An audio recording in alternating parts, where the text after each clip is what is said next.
Hi bro, చెప్పండి అన్న. 1.5 మంత్లో ఆంధ్రాలో ఎలక్షన్స్ ఉన్నాయి. సో ఏ పార్టీ వస్తుంది అనుకుంటున్నారు? జగనే వస్తాడు అనుకుంటున్నాను.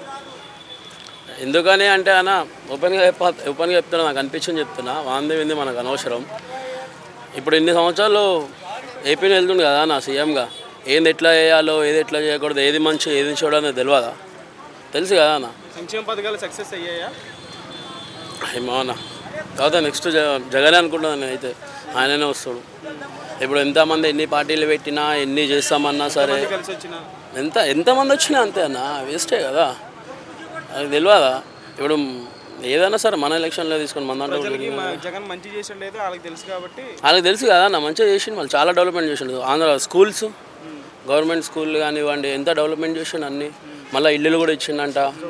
మా ఫ్రెండ్స్ కొంతమంది చెప్తూనే ఉంటారు వాళ్ళు, ఇట్లా అయినాయి మాకు ఊళ్ళోకి ఇస్తామని చెప్పి. అంత మంచిగా జరిగింది. స్కూళ్ళు కట్టించిండన్న, ఇట్లా ఫ్రీ స్కూల్లో. మళ్ళీ ఇల్లులు కూడా ఇచ్చిండంట. ఆయననే, ఖచ్చితంగా ఆయననే. ఇప్పుడు ఈ మీమ్స్ వేసుకునేటోళ్ళు, టీవీలో లేపేటోళ్ళు, మళ్ళీ వాళ్ళకి అనిపించింది చెప్తారు. అంత లేదన్న. ఇప్పుడు సినిమాల హీరో ఓకే, అయినా పైసలతో ఓన్గా చేయడం ఓకే. ఇప్పుడు ఫ్యాన్స్ అంటే అన్నా అది అంతొద్దు. ఎంత యాక్ట్ చేసినా రూపాయినా ఇస్తాను నేను, అంతొద్దు. ఇప్పుడు ఎవరి పని అలా చేయాలి. గాడిద చేయాలా, గుర్రం పని గుర్రం చేయాలా. ఎవరి పని వాళ్ళు చేసుకుంటూ పోతే అందరికీ మంచిది. ఇప్పుడు చెప్పేటోళ్ళు 100 చెప్తారు. ఇప్పుడు నేను కూడా మాట్లాడుతూ నేను కూడా చెప్తున్నా, అయ్యా హైదరాబాద్ అంతా నాదే అంటే నువ్వు వింటావా అన్న?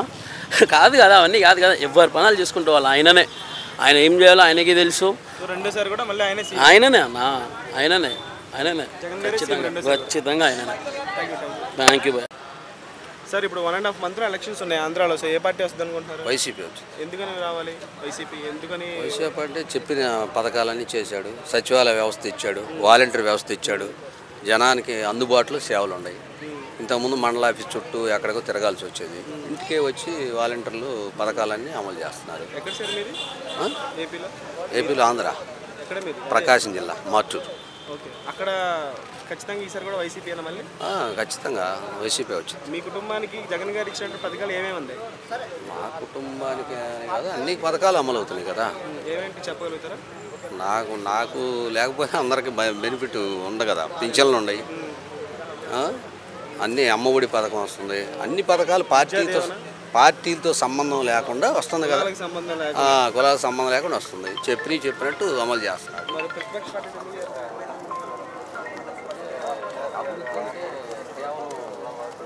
జీవన ప్రమాణం మెరుగుపడితే అది అభివృద్ధి కదా. అభివృద్ధి కదా. వాళ్ళ అభివృద్ధి అంటే ఓన్లీ పెద్ద కంపెనీలు, ఇన్ఫ్రాస్ట్రక్చర్. వస్తున్నారు కదా, మరి గెలుస్తారంటారా? ఏం కాదు, ఒంటరిగా వచ్చినా గెలుస్తారు. పెద్దోళ్ళు అంటే ఇప్పుడు అతను పేదలకి చెప్పినట్టు చేస్తున్నాడు కదండి. పేదలే సపోర్ట్ అంటారు. పేదలకు సపోర్టే కదా. అందరూ ఎస్సీ, ఎస్టీ, బీసీ, మైనార్టీలకు మొత్తం చేస్తున్నాడు కదా. చెప్పినట్టు 17 లక్షల కాలనీలు ఇచ్చాడు, జగనన్న కాలనీలు. మరి 30 లక్షల మంది పట్టాలు ఇచ్చాడు 30 లక్షల మందికి. వాలంటీర్ వ్యవస్థ ఇచ్చాడు. మరి వైఎస్ఆర్ సీఎంగా ఉన్నప్పుడు చాలా హామీలు ఇచ్చారు. 19లో ఈయన సీఎంగా ఉన్నప్పుడు చాలా హామీలు ఇచ్చారు. హామీల పరంగా ఎవరు కరెక్ట్గా నెరవేర్చారంట చెప్పినట్టు. పరిపాలన మొత్తం గ్రామ స్థాయికి తీసుకొచ్చాడు కదా. మామూలుగా వాలంటీర్ వ్యవస్థ ద్వారా గ్రామ స్థాయికి తీసుకొచ్చాడు. వైఎస్ఆర్ క్లినిక్ కానీ, రైతు భరోసా కేంద్రం కానీ, మరి ఏ పథకం ఉన్నా, ఏ చిన్న పని ఉన్నా కూడా వాలంటీర్ వచ్చి మనల్ని అడిగి తీసుకొని పోతున్నారు కదా. గత ప్రభుత్వం ఇలా లేదా? ఎక్కడ ఉంది? పింఛను తీసుకోవాలంటే పంచాయతీ ఆఫీస్ కాడికి పోయి క్యూలో నిలబడి తీసుకోవాలి. ఇలా 6ంటికి సెలవు దినమైనా ఇంటికి వచ్చి పింఛను ఇచ్చిపోతున్నారు. ఎంతమంది వచ్చినా రెండోసారి కూడా జగన్ గారు వస్తారంట. 100%. Thank you sir. Hi bro. 1 మంత్లో ఎలక్షన్స్ ఉన్నాయి. 1.5 మంత్లో ఏ పార్టీ వస్తుంది ఆంధ్రాలో? జగన్, వైఎస్ఆర్సీపీ. నేను జగన్ ఫ్యాన్. ఓకే, జగన్ ఫ్యానే. కానీ ఇప్పుడు జగన్ గారు ఏం చేశారో చెప్పండి, ఎందుకు వస్తారో చెప్పండి. సంక్షేమ పథకాలు చాలా చేసిండు కదా, డెవలప్మెంట్ చేసిండు. కాకపోతే ఒక ఏంటంటే మన క్యాపిటల్ ఒకటి లేదు, అది మిస్ తప్ప మిగతా అన్నీ అయినాయి. అదొకటే మెయిన్ రీజన్. ఎక్కడ మీరు? ఏపీలో ఆలగడ్డ. మీ కుటుంబానికి జగన్ గారు ఇచ్చినట్టు పథకాలన్నీ అందాయా? అన్నీ అందాయి. అన్నీ ఏమేమి అందాయి చెప్తారా? విద్యా దీవెన అందింది, వసతి దీవెన అందింది, మళ్ళీ అమ్మఒడి అందింది, నాకు ఆసరా డబ్బులు అందినాయి. మళ్ళీ పెన్షన్, మా లేడీస్ వాళ్ళకి పెన్షన్ అందింది. ప్లస్ లేడీస్కి 45 years దానికి 18,500 తగ్గినాయి, అది కూడా వచ్చింది. మరి ప్రతిపక్ష పార్టీలు ఎందుకు వ్యతిరేకం చేస్తున్నాయి? మేము సపోర్ట్ చేయము అంతే. లేదు మాకెళ్ళి మా అఖిలప్రియ మాకు మంత్రే కానీ మాకేం లాస్ట్ ఇయర్ ఏం లేదు. మేము టీడీపీ సపోర్టే కానీ మేము ఇప్పుడు కన్వర్ట్ అవ్వాల్సి వచ్చింది వైఎస్ఆర్ జగన్ కోసం. మాకు మా 1.5 ఏకర్ అది చిన్నర పొలం మా భూమి ఇచ్చిండు, ఇండ్లు ఇచ్చి కట్టుకోనికి ఇండ్లు ఇచ్చిండు. సో జగన్ సపోర్ట్ మేము. మాకు ఇండ్లు లేకపోతే ఇండ్లు ఇచ్చిండు, అందుకే. సో ఒంటరిగా వస్తున్నాడుగా, మరి గెలుస్తారంటారా? గెలుస్తాడు పక్కా గెలుస్తాడు. చాలా మంది కలిసి వస్తున్నారు, చంద్రబాబు పవన్ కళ్యాణ్ అందరూ. మేబీ పవన్ కళ్యాణ్ మేము సపోర్టే కానీ ఆయన కొంచెంకి ఆయన టీడీపీ సపోర్ట్ చేసేవాడికి మేము సపోర్ట్ చేయలేకపోతున్నాం. ఆయన సింగిల్గా పోటీ చేస్తే కన్ఫర్మ్ ఓటు ఆయనకే. ఇప్పుడు జగన్ గారికి ఓటేస్తారా? నాకు ఓటాకి రాలేదు. ఓటుకు వస్తే డిసైడ్ చేయాలి, ఆలోచిస్తా. మొత్తం జగన్ గారికి వేస్తారా? ఇంకా టీడీపీకి వేస్తున్నాం ఓటు. ఈసారి మారచ్చు, చెప్పలేం. జగన్ గారు వస్తారు చెప్పలేం. 90 సీట్లు వస్తాయి అనుకుంటున్నాం జగన్కి. మేబీ గెలవచ్చు, గెలవకపోవచ్చు. కాకపోతే గెలుస్తాను మన నమ్మకం, అంతే. నవరత్నాలు అన్నది చాలా బాగా జనాల్లోకి వెళ్ళాయి. మేజర్గా జనాల్లోకి వెళ్ళింది ఏంటంటే గ్రౌండ్ లెవెల్ పీపుల్స్కి బాగా రీచ్ అయ్యాయి. సో లెవెల్లో సక్సెస్ అయ్యాయి. సో ఆ జనాలు ఏంటంటే జగన్ కాకుండా ఇంకొక పర్సన్ ఊహించుకోవడానికి కూడా వాళ్ళకు ఇది సరిపోవట్లేదు. సో అందుకోసము జగన్కు 99% ఛాన్స్ ఉంది. మీది ఎక్కడ సార్? ఏపీగా తెలంగాణ. సో అంటే మీరు సంక్షేమ పథకాలు సక్సెస్ అయ్యేది విన్నారా?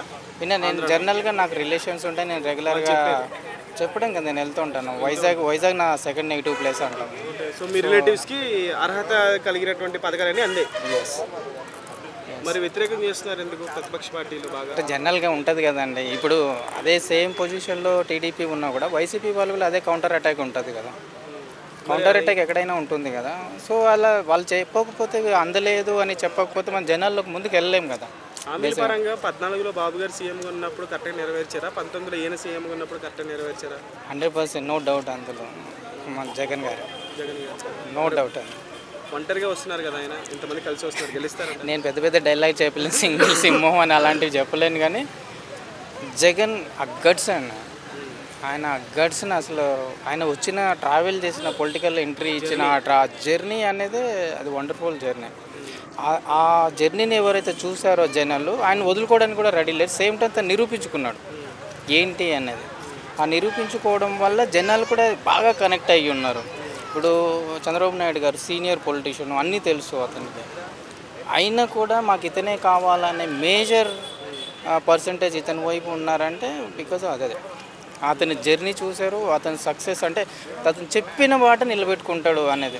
అంటే ఫాదర్ ఏదైతే ఒక మాట ఉంది కదా, మాట తప్పడు మడమ తిప్పడు అనే సేమ్ దాన్ని రిపీట్ చేస్తాడని ఒక నమ్మకం జనాల్లోకి వెళ్ళిపోయింది. జనాలు జగన్ గారి డిఫరెన్స్ చెప్పండి అంటే బికాజ్ అదే అతని జర్నీ చూశారు. అతని సక్సెస్ అంటే అతను చెప్పిన మాట నిలబెట్టుకుంటాడు అనేది. అంటే ఫాదర్ ఏదైతే ఒక మాట ఉంది కదా, మాట తప్పడు మడమ తిప్పడు అనే సేమ్ దాన్ని రిపీట్ చేస్తాడని ఒక నమ్మకం జనాల్లోకి వెళ్ళిపోయింది. జగన్ గారి డిఫరెన్స్ చెప్పండి.